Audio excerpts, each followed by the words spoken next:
Coming to you from Nashville, Tennessee, this is the award-winning ParaReality Radio.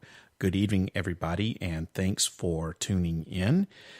I'm Sandman, and I will be your host tonight for the next hour.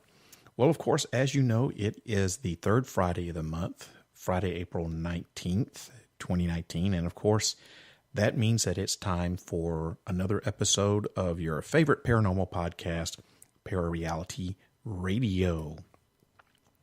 Man, you know, I had a show planned for this evening, and I had everything all worked out and everything, and then on the 15th of April, this past Monday, there was a horrible tragedy that occurred, and I think that it's a global tragedy. I don't think that it's relegated to just one area of the world. I think this is a global tragedy, and of course, you know that I'm talking about the terrible fire that occurred at Notre Dame Cathedral in Paris. And let me tell you, I've been there 10 years ago, back in 2009. And I'm not an overly religious type person, but you can't have just, if you have just even just a tiny bit of a soul to your body, you can't go in that place without feeling an overwhelming sense of religion and history. And I was very, very moved by that place. I had actually, I'm not Catholic. I do have a Catholic education, but I'm not a practicing Catholic, and I never have been. Don't want you to think that I have actually been a practicing Catholic. I never have been.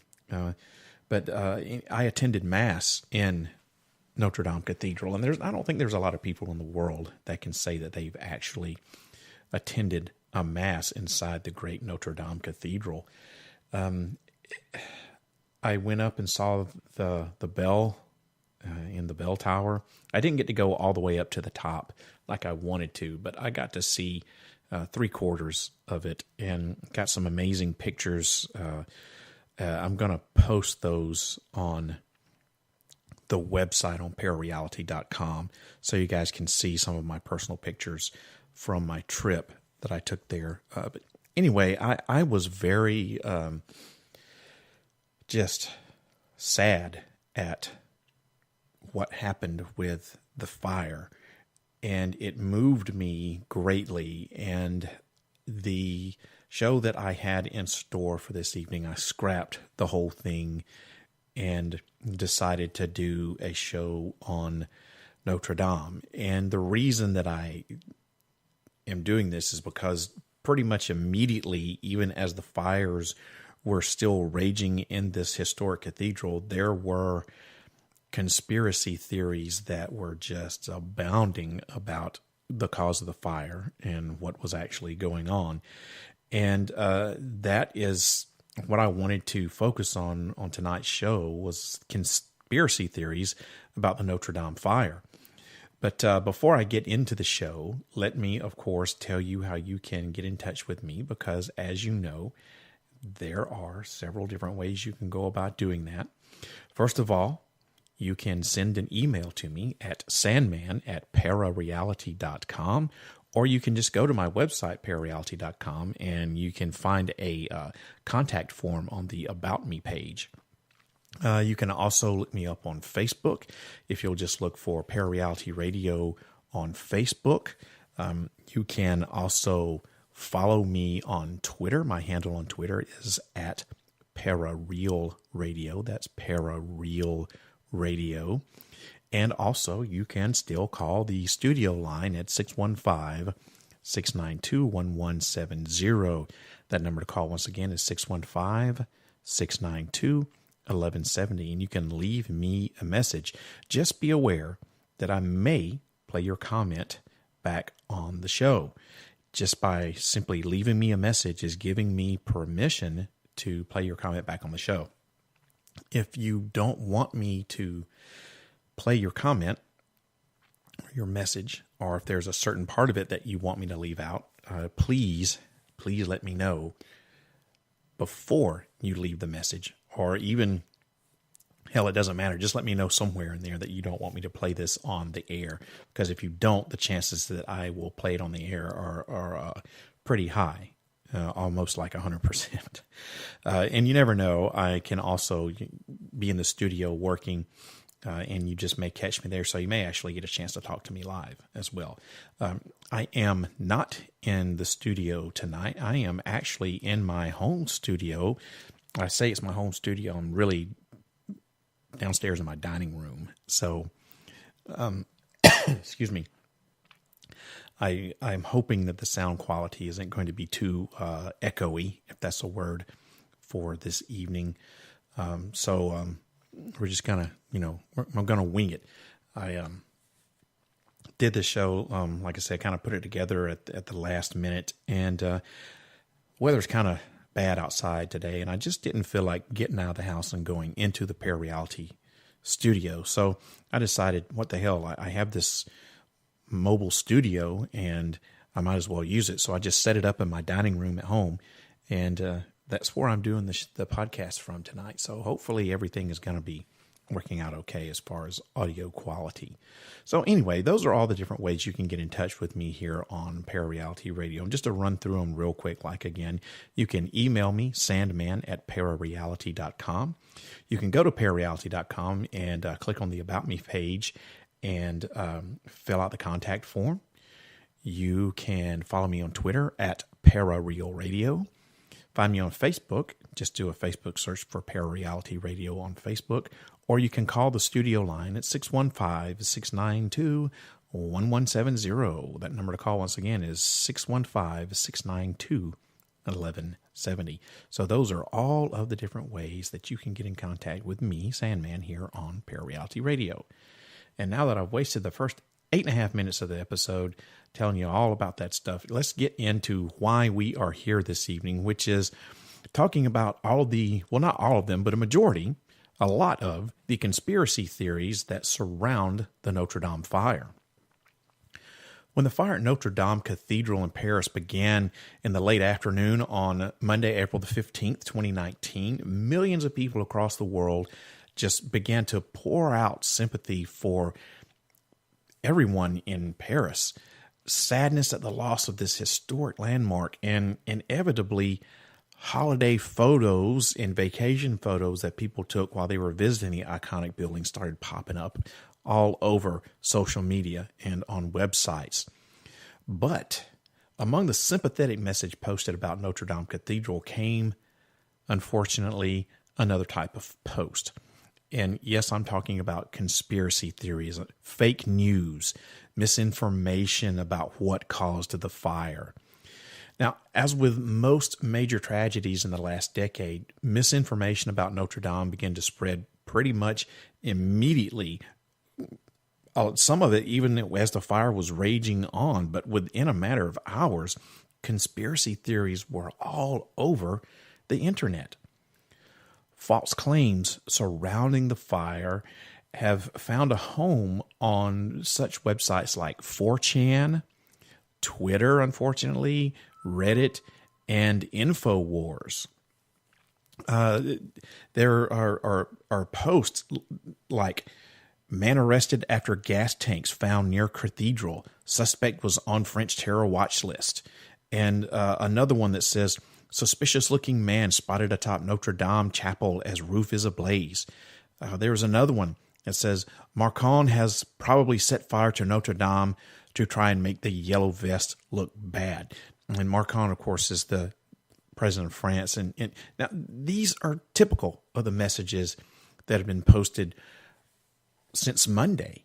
And they just continue to just abound over the internet. And it seems like crazy theories are just getting more and more out there.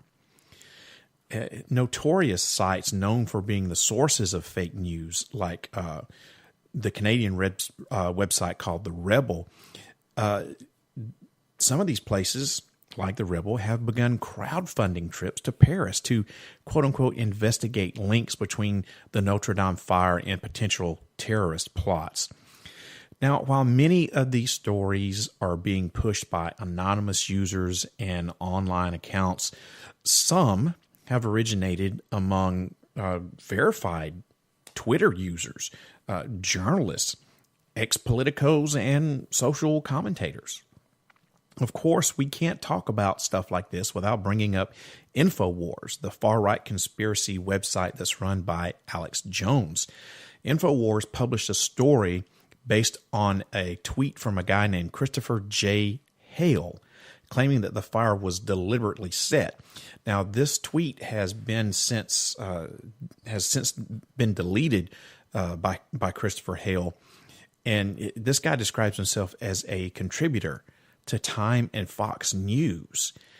And so this is a quote-unquote legitimate journalist type person who put a tweet out there just based on nothing, saying that the fire was deliberately set. Now, like I said, he's since deleted this tweet, and he's further clarified that that tweet was an unsubstantiated rumor.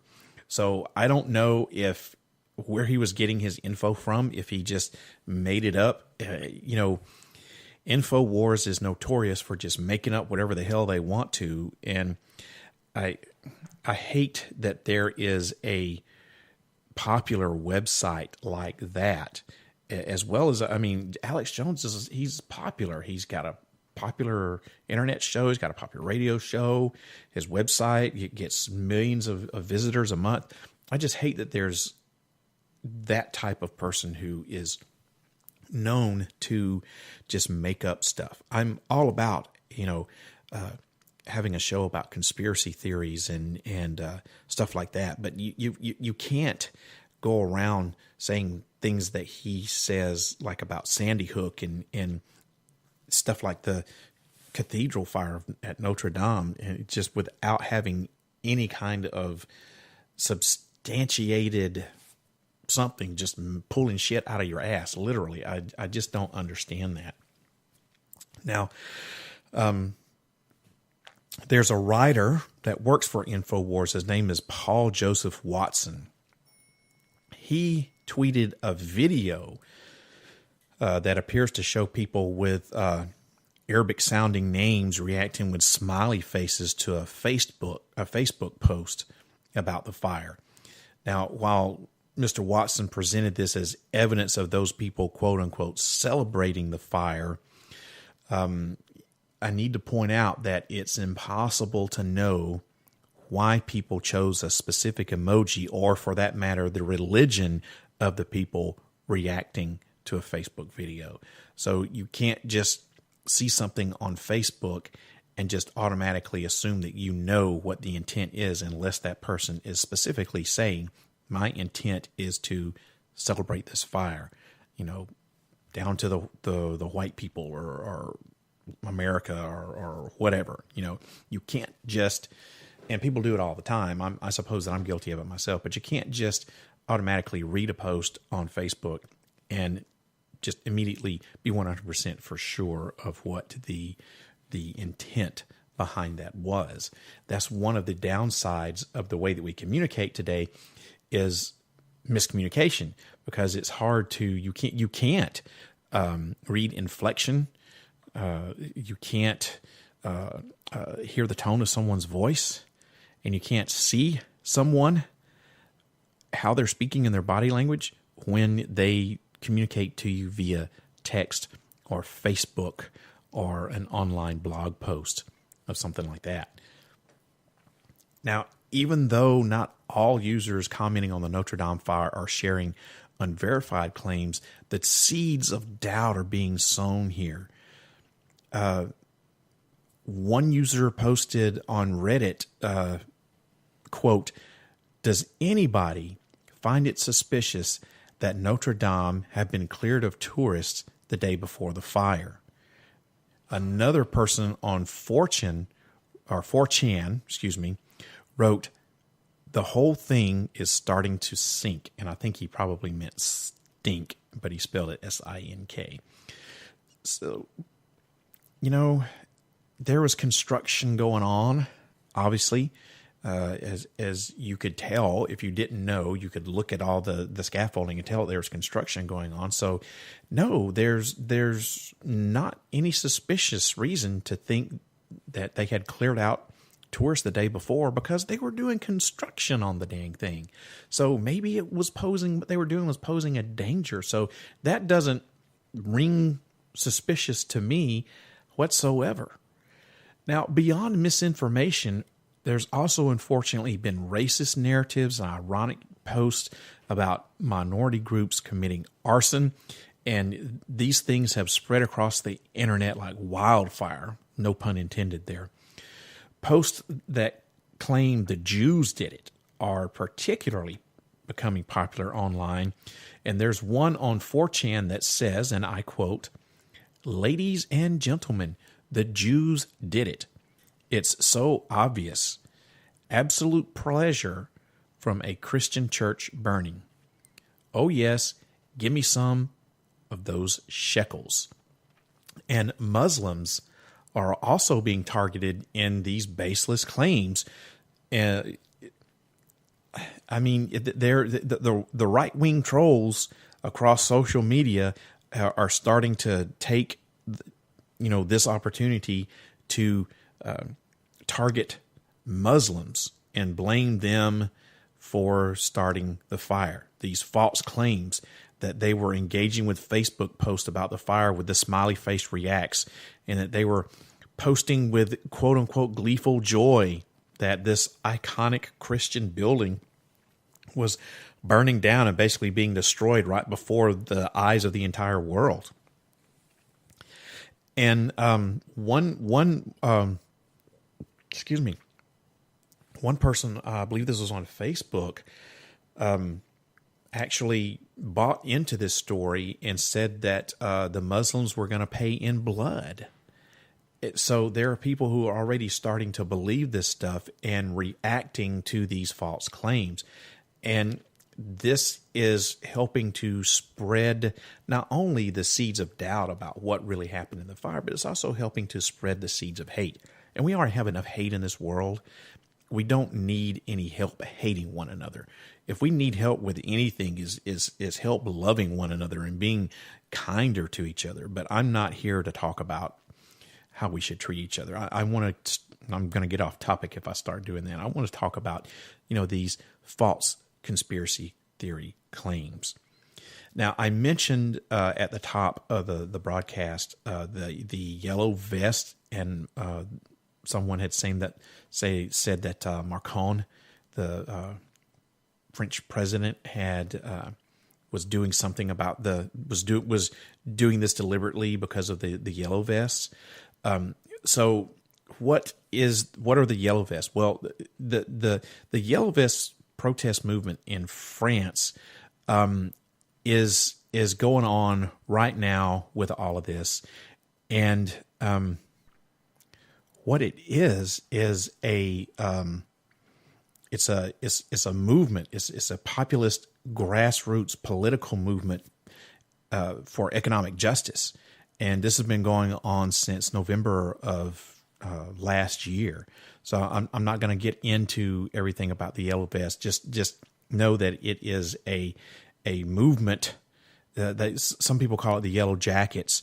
It's a bunch of people wearing these neon yellow vests, and it's trying to get economic justice throughout France. So anyway,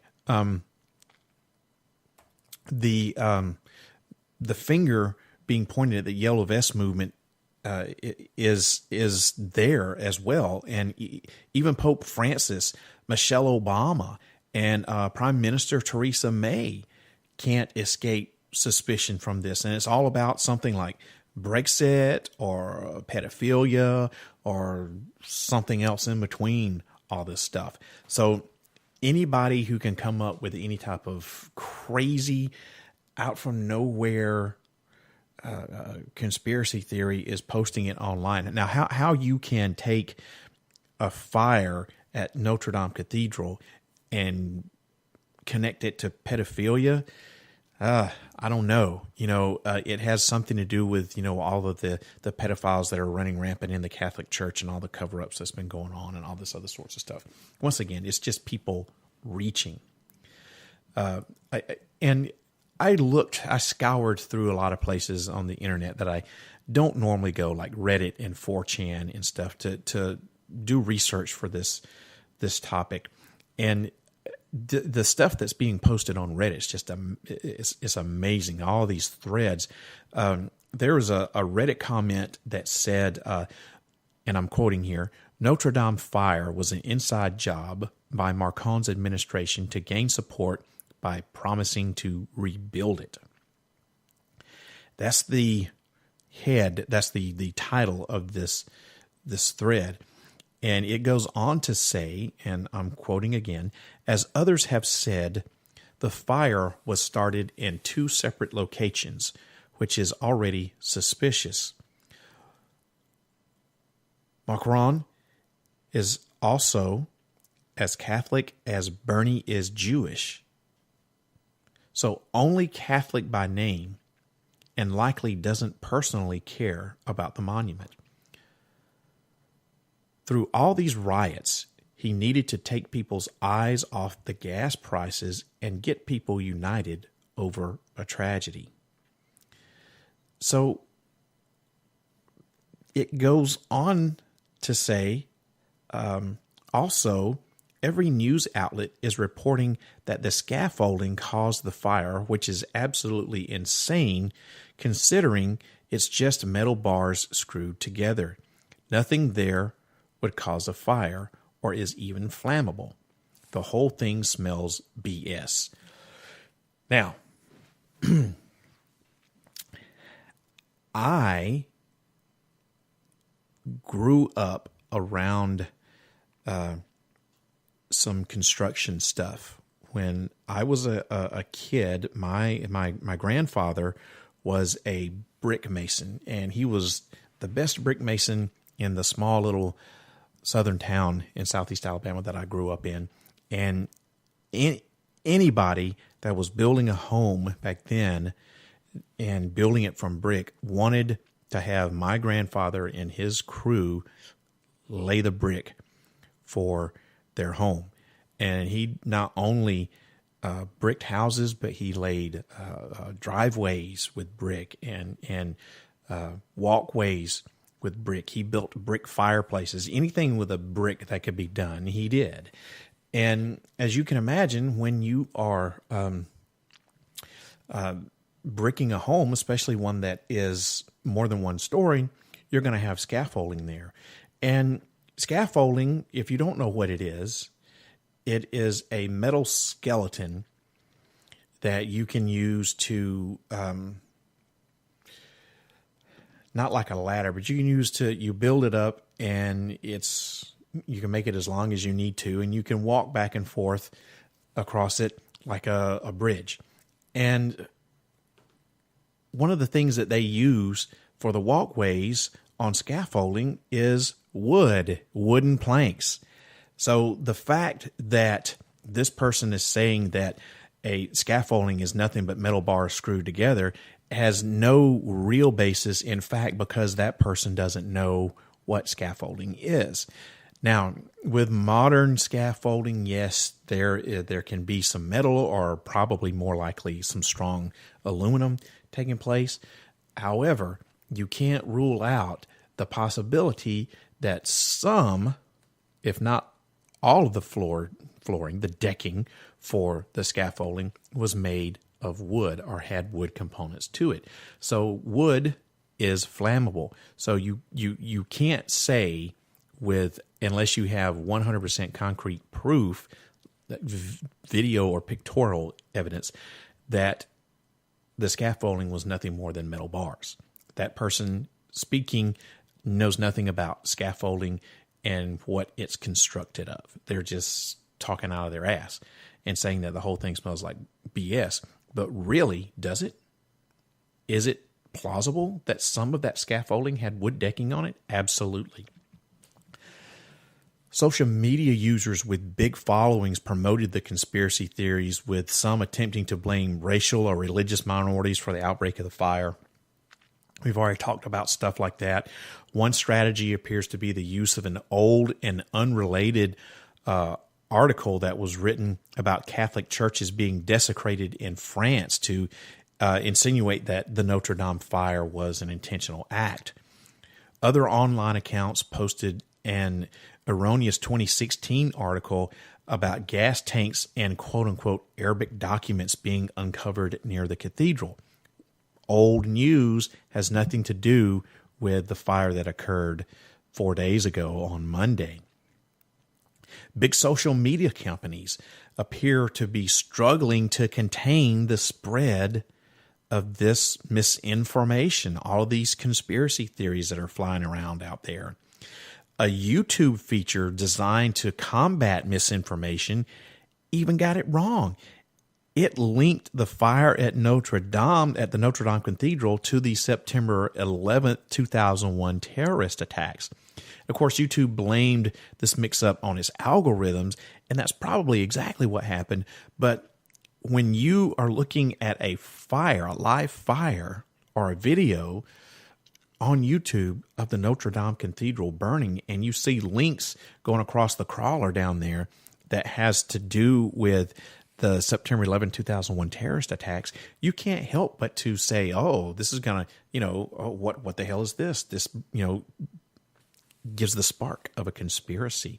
But it's nothing more than an algorithm that went haywire. Misinformation's also spread from accounts claiming to be legitimate news sources. CNN reported that a fake Twitter account created in April to look like one that was operated by the network falsely claimed that the fire was caused by terrorism. And as you can guess, those are one of the most common prevalent claims as far as the conspiracy theorists go, is that this was a deliberate terrorist act. Now, kudos to CNN. I'm not a big fan of CNN. I think that they tailor the news to what their personal viewpoints or the viewpoints of the network executives are. But kudos to them because they called out this fake account publicly, and mysteriously or miraculously, however you want to look at it, just a few hours after they called this thing out, it was taken down. So, you have this day and age where it's so easy to create fake news and make fake accounts, and people are so talented that they can make these fake accounts look like legitimate news sources. Even websites, these clickbait websites are looking like, it's a legitimate type website when it's designed to do nothing more than try to steal and capture your information. And that's probably what was going on with this site. It was probably not only designed just to spread misinformation, but also probably as some sort of a clickbait thing, trying to swindle you out of your money in some way, shape, form, or fashion. I would not be surprised about that at all. Now, there's also another news outlet called the American Spectator, and it, as well as YouTube, it also linked the incident to the 9/11 attacks. And this article says, and I quote again, "The images from the burning of Notre Dame provoke the same sort of heart-heavy dread as the 9/11 images. The beauty of the sunshiny day contrasting with the conflagration, the feeling that the world has irrevocably changed for the worse, loss, sadness. It feels like we're witnessing the end of Christianity and Western civilization." Now, this was what one of the publishers of the American Spectator wrote. Her name is Melissa McKenzie, and she goes on to say, "I'm not saying that the cause of the Notre Dame fire is terrorism. It's too soon to know." But then she lists just a litany of church attacks and makes the conclusion that, and I quote, "It seems that Notre Dame being purposely burned would not be out of the question." So, no, it would not be out of the question. You always, in any fire, you always have to consider arson as a cause. That's just good investigating techniques. Just like when there is a murder, one of the first things that you do is you investigate the people who were closest to the murder victim. So, of course, it's logical to say you can't put it out of the question, because it's going to be one of the first things that they look at to confirm or deny that arson was the cause of the fire or not. There's also another news source called the Accredited Times, and they say, although authorities have cited renovations as possibly responsible for the blaze, our sources indicate that terrorism may in fact be involved. And this is like the blog post is kind of written in a satirical way. And it went on to cite that a quote unquote French official, a deleted tweet from Time magazine columnist, and claims that Muslims celebrated on social media, like I've already said. And all of these flagrantly false assertions, there's been no proof of all of these, but there's been no shortage of disinformation either. So it seems as if, once again, terrorism is the main theory, and we're going to, or the people who are doing this are going to take this, and not only are they going to run with it, but they're going to point it directly at the Muslims. Now, look, I'm going to say, I'm publicly going to go on record and say, I'm not a real big fan of Muslims. However, I also know that the Muslim religion is not a bad religion per se. There are the Muslim people that give the Muslim religion a bad name are the people who are using it to do bad things. The same thing can be said of Christianity. More people in the history of the world have been killed and more wars have been fought than any other reason, but not more than religion. Religion is the number one reason wars are fought, the number one reason that people are killed. And you can take that religion, and it can be any religion, and you can make that religion be good or you can make it be bad. And what you do with it and make as the public face of that religion that's what people are going to see, regardless of what the religion actually is or not.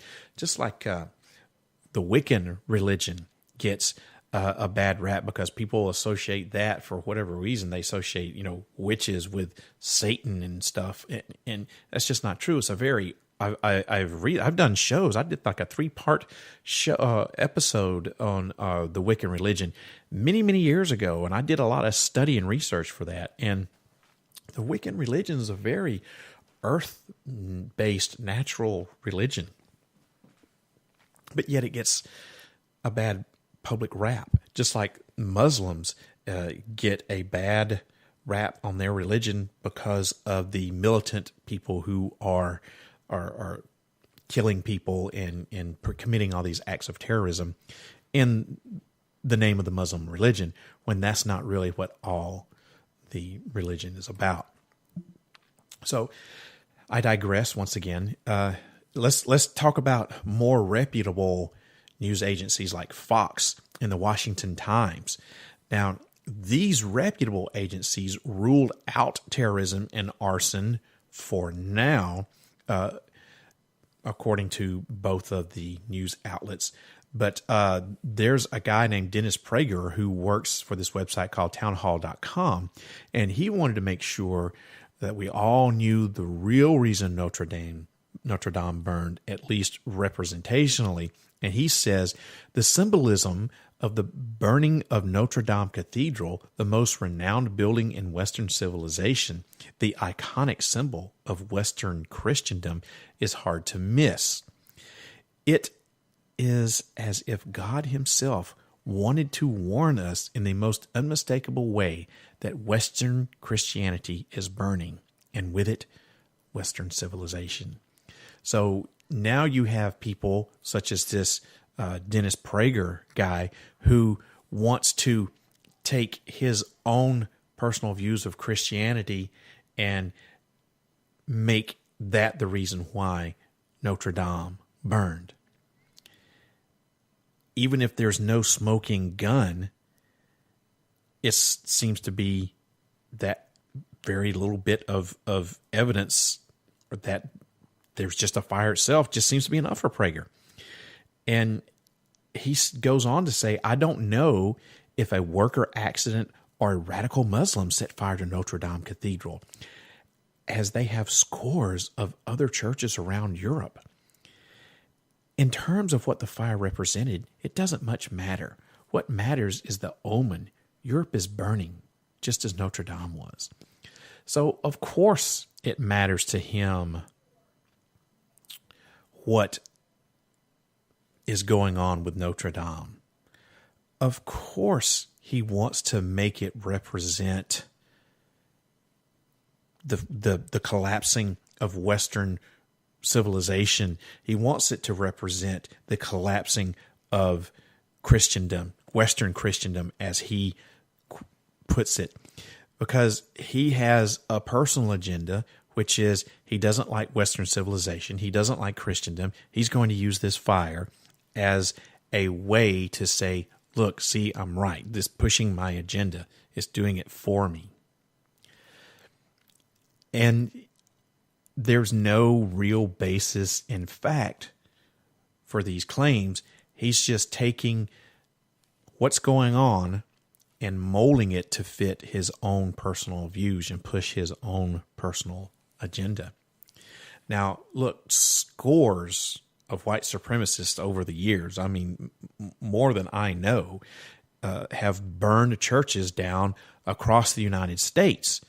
But that doesn't mean the next church fire here in Nashville, Tennessee, is going to be caused by the KKK. So I can't take that one church fire that happens here in Nashville and say, yep, it was the Klan. You know what? This is the South. We've got Klan members here. They're around. I don't know where they are, but I know that they're around because I've heard them. I've heard of them. I haven't heard them. I've heard of them in surrounding counties.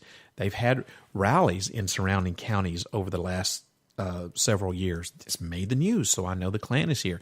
But that doesn't mean that they're going to be the cause of the church fire. There's also been scores of people who have lone gunmen, crazy people, going into churches and opening fire on people who are attending church.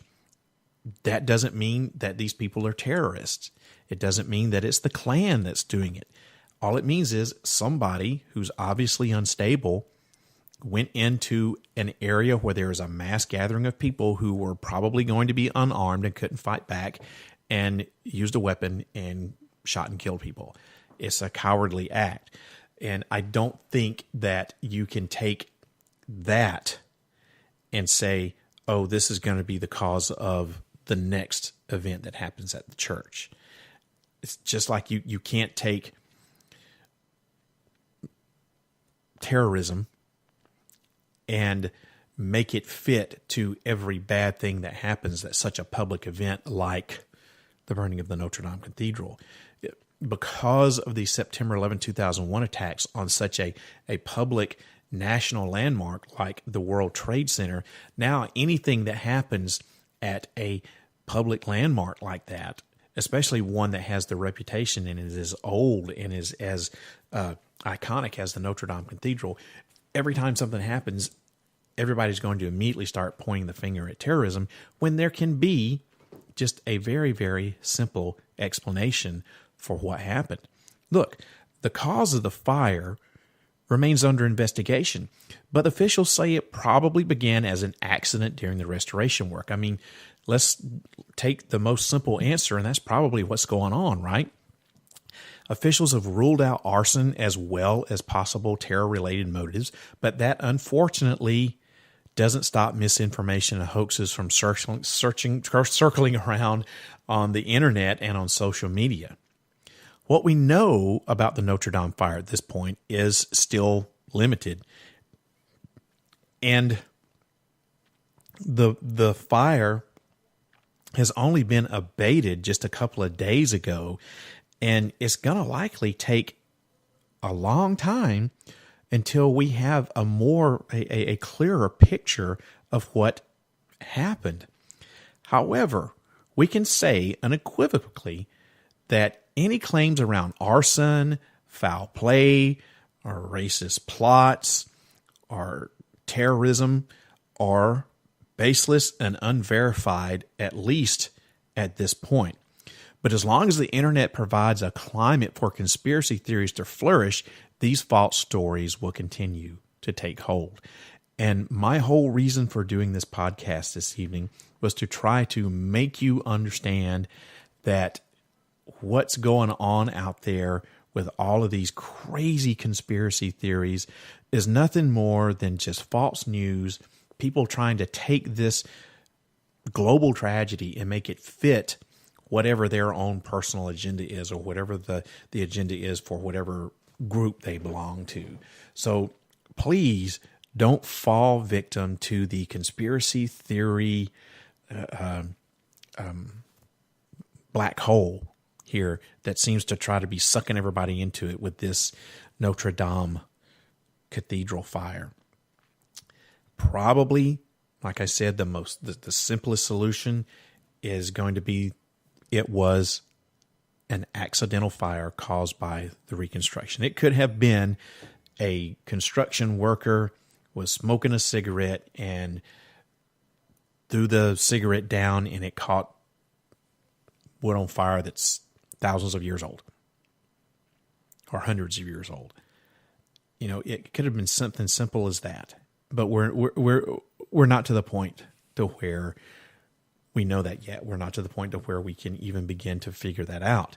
Now, as time goes on and the investigation rolls around, we're going to have more answers. Just don't fall victim to the conspiracy theories yet.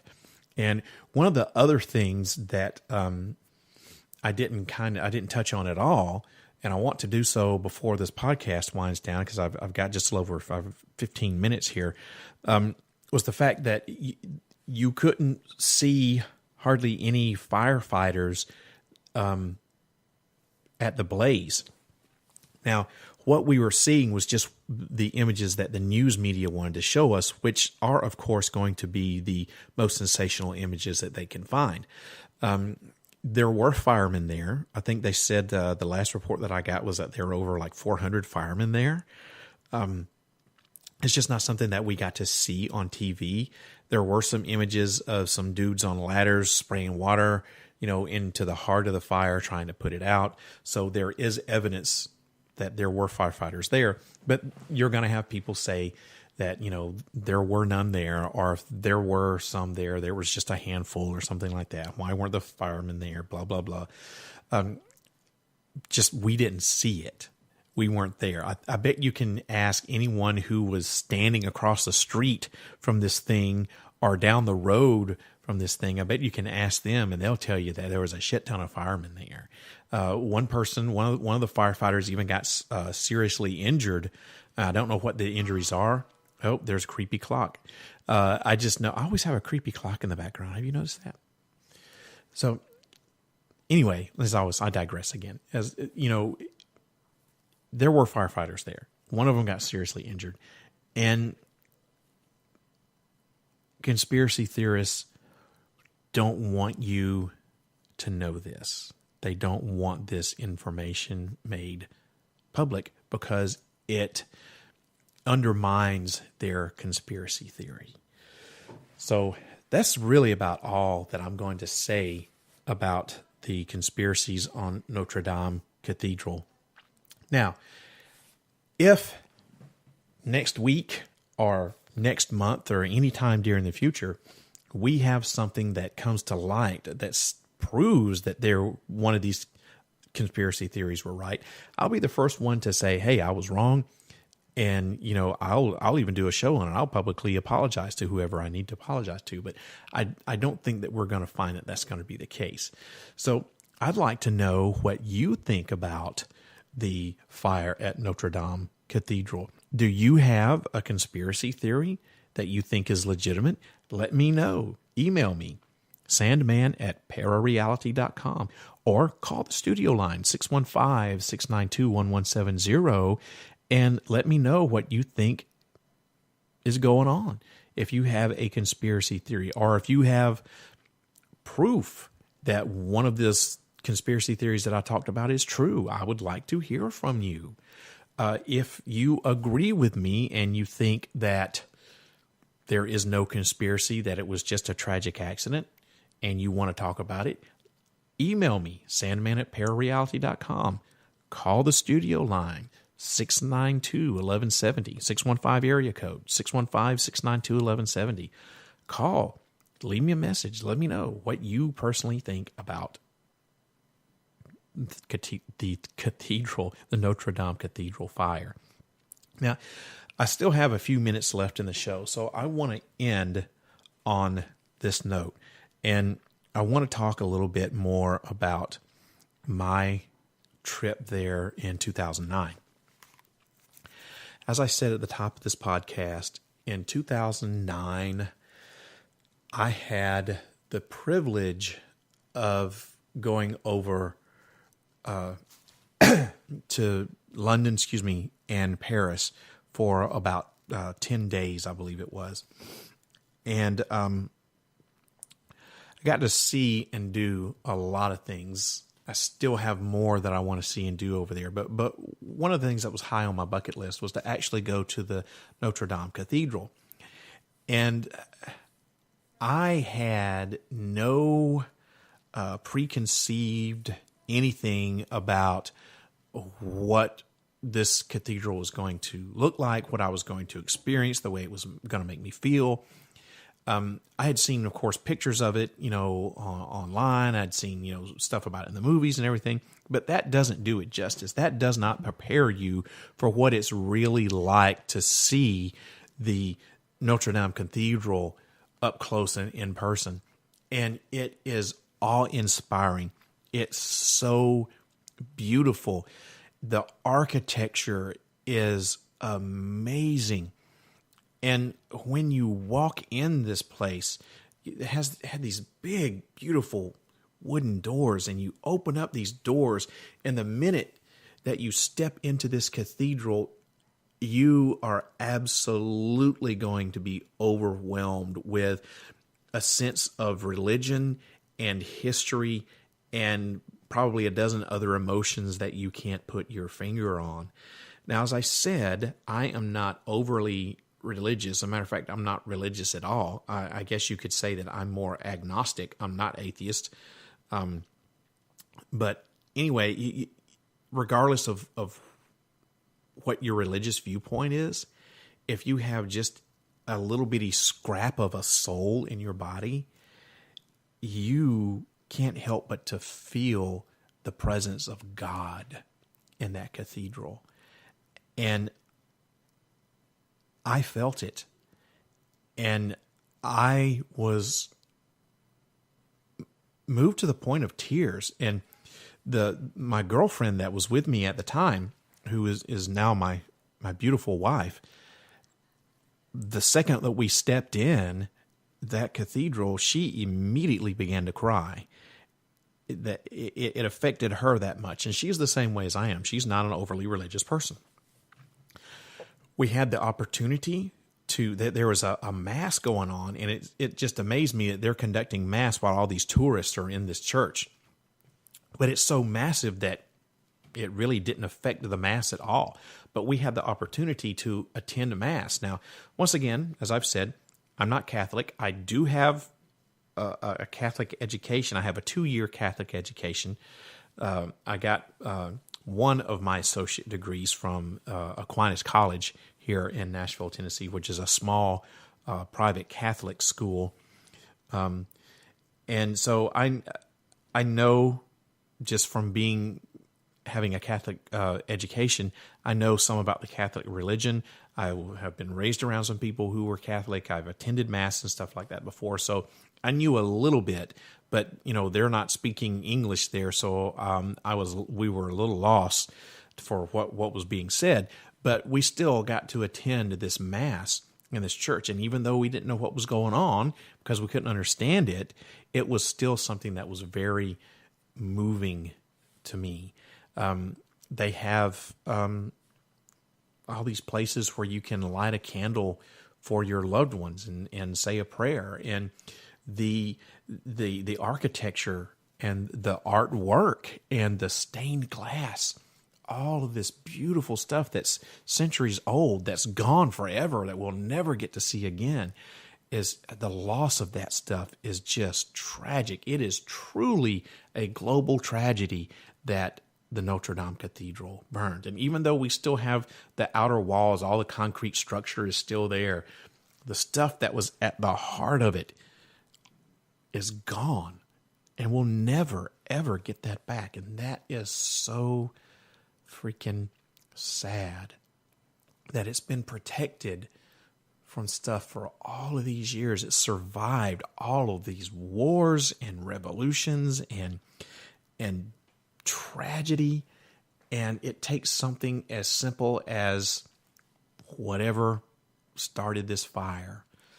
And I'm sure that it was something very small and insignificant as far as a flame goes or a spark goes, but you have those centuries old dried timbers. I forgot how many acres of wood was in there, something like 50-something acres of timbers or 1,500 acres of timbers, some astronomical figure like that was used in the construction of this thing.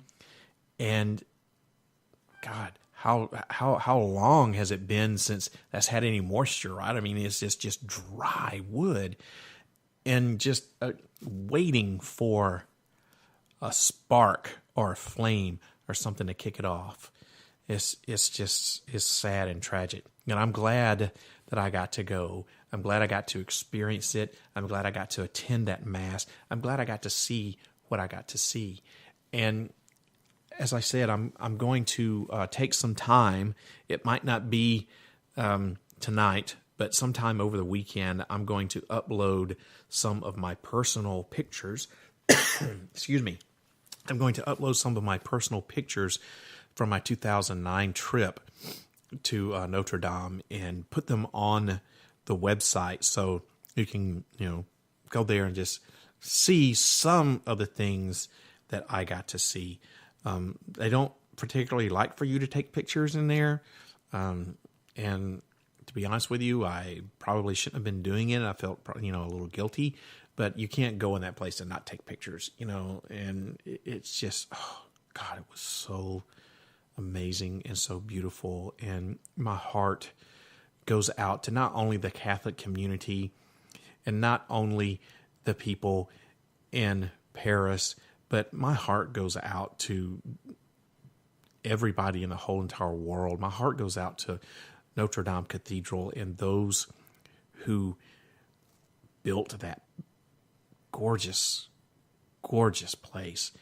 And I really am very, very sad, and emotionally, I was moved more than I was very surprised at how this affected me, and still does affect me, so much so that I wanted to do this special podcast about the conspiracy theories on this.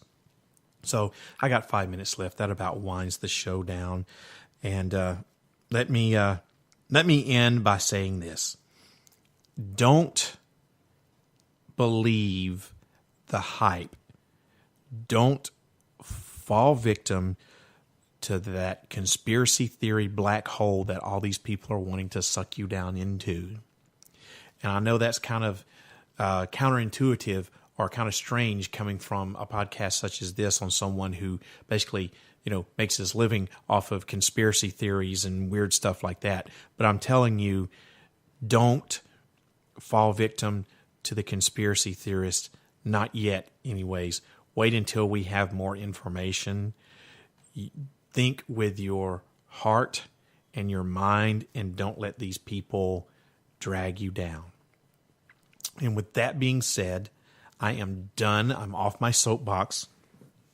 I hope that you enjoyed tonight's episode of ParaReality Radio. Let me know what you thought about it by sending me an email. That's sandman@parareality.com. I also invite you to visit my website, ParaReality.com. That's where you can find out all kinds of information about the show. You can listen to the current podcast and past episodes. And if you click on the Extras tab at the top of the page, you can you'll be taken to an area of the website where you can join the official ParaReality Radio forum. You can shop in the ParaReality Radio store. You can watch some show videos and other stuff like that. And also, don't forget to look me up on Facebook. You can look for ParaReality Radio on Facebook. You can also listen to the show there as well. And you can find out some more stuff about what's going on in the world of ParaReality, some behind-the-scenes stuff. You can follow me on Twitter. That's at ParaRealRadio. That's at ParaRealRadio. I use Twitter to, tweet out show announcements, special guests, and topics. So make sure you follow me on Twitter at ParaRealRadio. You can also listen to the show on your favorite podcast outlet. I am available on Spreaker, obviously. I'm also available on Stitcher. I'm available on Last.fm.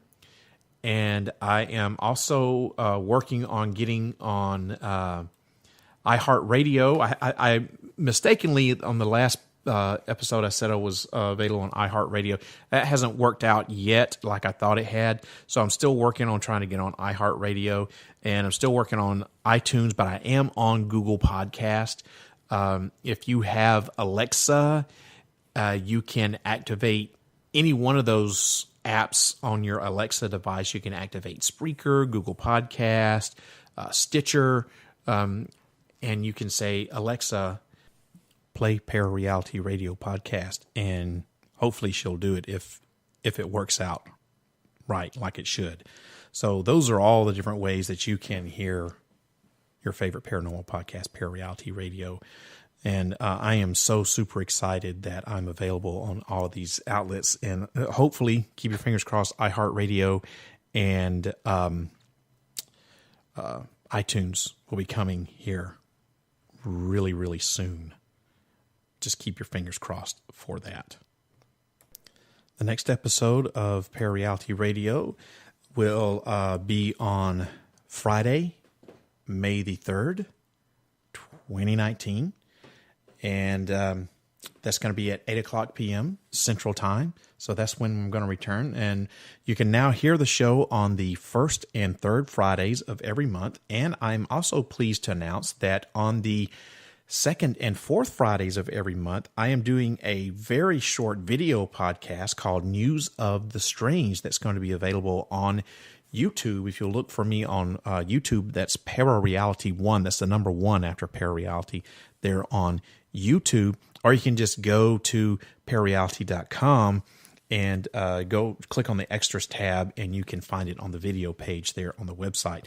For those of you who don't know what News of the Strange is, way back in the day, I had a segment when I was doing 2-hour-long episodes.